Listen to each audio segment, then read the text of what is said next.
So we are can't talk. We are going to react to Personal Jesus Depeche Mode cover by The Big Push. You guys ready? Say hi to future YouTube chat. Tell them they need to be in this live stream to join us because we have a lot of fun here. We sing La Las together, okay? To help us distract ourselves from reality. Anyways, let's check this out. Ladies and gentlemen, let's go to church now. We're not invited to the wedding, Romain. I'm not saying we're going in. Always the bride. Oh, I'm sorry. I was pronouncing his name wrong. Is it Romain?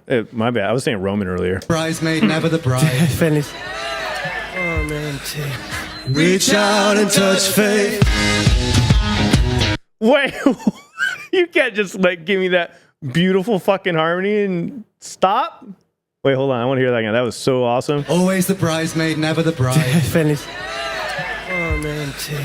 Reach out and touch faith. Oh, it's all three of them. I thought it was just two.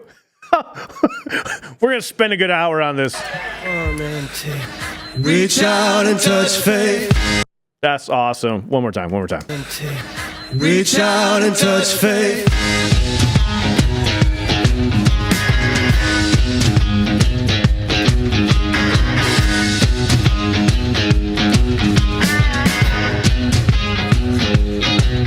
Your own personal Jesus. Someone to hear your prayers, someone to kiss. Your own personal Jesus. Hell yeah. Someone to hear your prayers, someone is there. So in the singing world, that's what we call a cover tone. When you're covering up the tone, you're not opening your mouth as wide.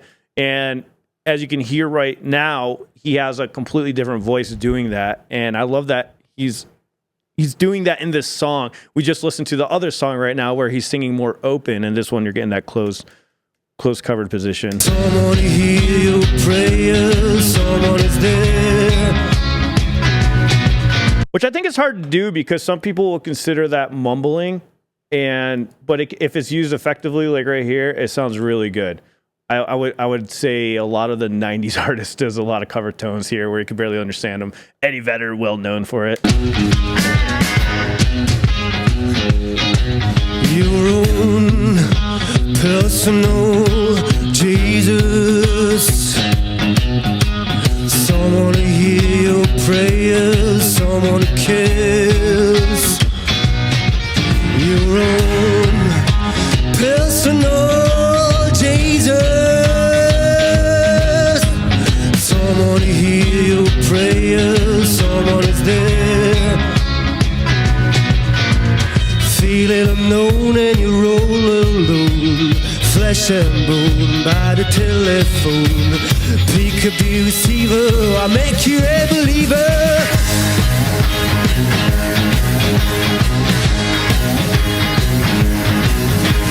Take second best, put me to the test. The things on your chest, you wanna confess. Oh, I will deliver, you know I'm a believer. Is anyone else waiting for those harmonies to come back? I totally am. Let's listen to what's going on the guitar, though. There's a lot of stuff underneath the vocals that are happening here.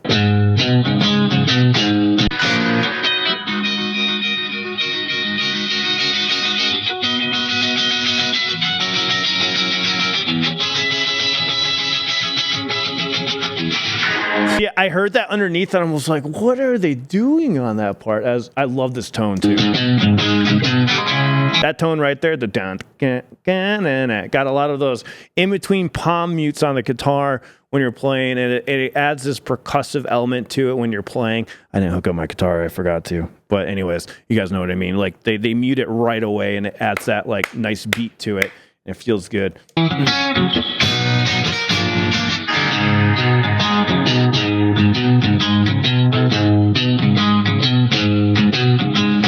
Right here is where, right in this transition is where they get more percussive with it. Right there, like you got to mute right with the palm of your hand as you're playing this guitar, which is really can be very difficult, especially when you're doing vocals. One of the most difficult things is playing rhythm guitar and do vocals, because I've played technical riffs like our song "If It Must." I do a very technical riff, but that for me that's easier to sing over than this, because this has like a percussive element to it and some rhythm, where that riff that I play in my original is very straightforward riff. It looks fancier, but it's easier to sing over because it's a repetitive, like eighth notes being played, where this is like you got chops and cuts and you're going back and forth between notes and stuff. It makes it a lot more harder to sing over when you have more of a rhythmic playing, in my opinion. I always thought it would be the opposite, because a lot of people get really impressed by the technicality of the guitar and people singing over, but sometimes doing these rhythm riffs make it way harder. Feeling unknown and you roll alone, flesh and bone by the telephone. Pick up the receiver, I make you a believer.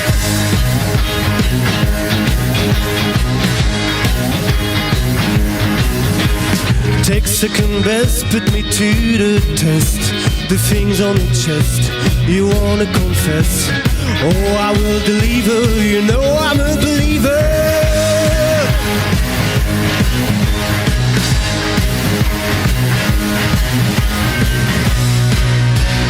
Reach out and touch fate.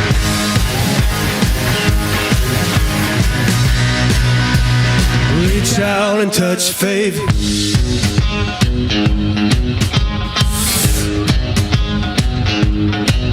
Your own personal Jesus. Love it. Hell yeah. Someone to hear your prayers, someone to care. I like that little vibrato that he has in his voice right there at the end. Like, let's check that out real quick. Right here. Someone to hear your prayers, someone to care. That's so cool. Very subtle. Personal Jesus. Got a little vibrato going on there. Someone to hear your prayers, someone to care. Oh man, so good, so good. Let me. I saw an interesting comment I just want to talk about real quick. Where did it go? Where did my chat go? Chat, you disappeared on. Oh, there it is. There you are, chat. I've heard quite a few reactors saying the sound is impossibly good for a live recording. Is it better equipment or epic production? So what's happening here, because I've done the same style of live recordings and I could show you guys afterwards, is they're doing a lot of mixing after the fact, but you can set up your live recordings ahead of time. Pre-production is what we call it. And you just make sure that everything's locked in. They probably did a couple sound checks, maybe even at home, just to make sure that you got the right reverb and stuff. So some of this reverb was recorded live and some of it was added afterwards to make the mix more full and make it more completed, because they probably panned some things a little bit differently. But they did a very extensive mix after the fact, but this is the live performance of it. That's why you're not getting perfect notes. They're not singing perfectly. There's still some off pitches happening here, but it's really good the way that they're singing and the way that's being felt out, because you got all the dynamics of the crowd and the reverb, because you can still hear the live vibe of it. And I don't think there's anything wrong with that. I like that. I love having songs like this, because back in the day when they would record in one take anyways. They all show up to the studio, record in one take, and then they would mix it. And that's what this reminds me of taking that to like another level by doing it out on the streets, which I think is really cool. Maybe they added some extra stuff after the fact. Maybe they added extra harmonies and stuff. That is totally possible. Added like another layer of vocals. For me, I don't care. It still sounds cool because you still got that live energy. I think that's the most important thing with recording, is capturing the live energy, because I think that it makes the song way better. I feel like if they really went into studio and focused on recording every single individual part, it wouldn't sound as good as capturing this live energy from the audience, because you really feed off the audience, and the way that you play can be dictated how the audience is that you're playing in front of. It can really make a huge difference. So I think it's a little bit of, I think 80% of it's live recording, 20% of it might be added parts after the fact, but there's definitely a lot of mixing being done afterwards.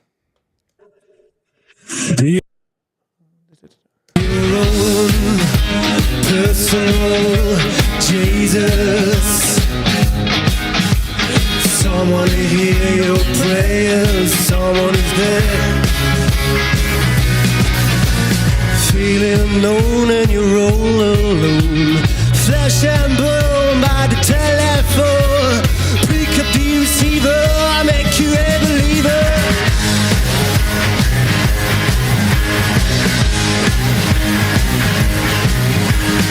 Take second best, put me to the test. The things on your chest, you wanna confess. Oh, I will deliver, you know I'm a forgiver.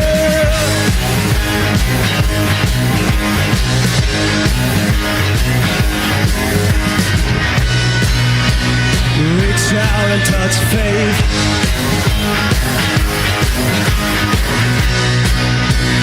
Reach out and touch faith. Why is that girl doing the Macarena over there?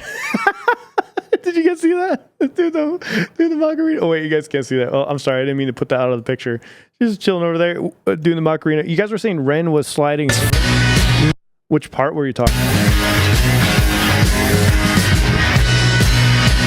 Reach out and touch faith.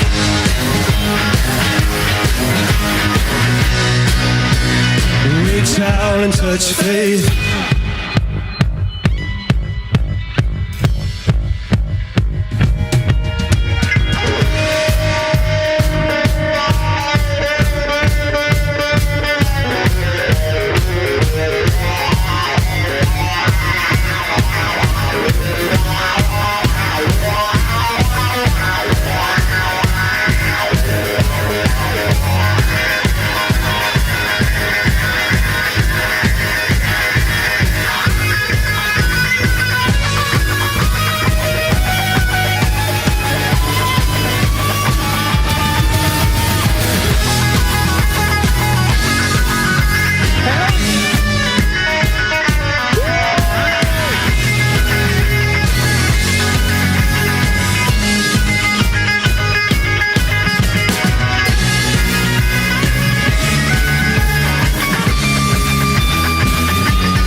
Dude, that was the coolest fucking lead for that song. Wow, that was awesome. I am stealing that for if I ever cover that with a band.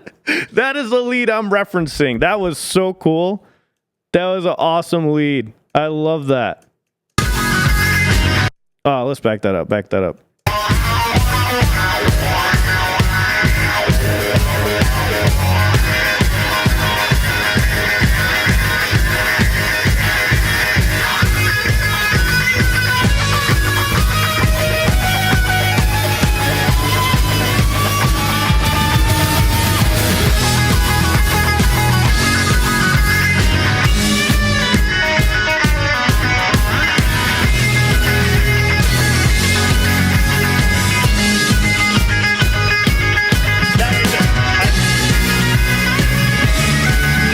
Love that part. It's just right with the beat.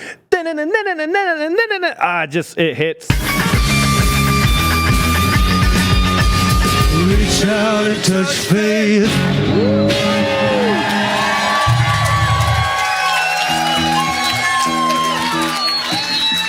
Thank you. Hell yeah. Hell yeah. Hell yeah. That was awesome. You notice how like the cover tone of vocals that he's doing in the beginning like releases at the end, and that's definitely intentional to create that build up. So it's just like a boom, bam in your face. And then the solo, ending with that solo was great. That was perfect. That was perfect. Just, you know what? He made me not feel as bad about ending my new song with just a solo, because I've been debating on coming back in with vocals, and now hearing this, I'm like, you know what? I'm just going to end that last song with solo. Why not? End with a solo, right? As long as it's a worthy enough solo, you can end with a solo. No problem. Hey, that was a clip from our live stream that's right here. I talk about my van almost blowing up. You should check it out. Full streams right there. Hope to see you on Sundays. See you.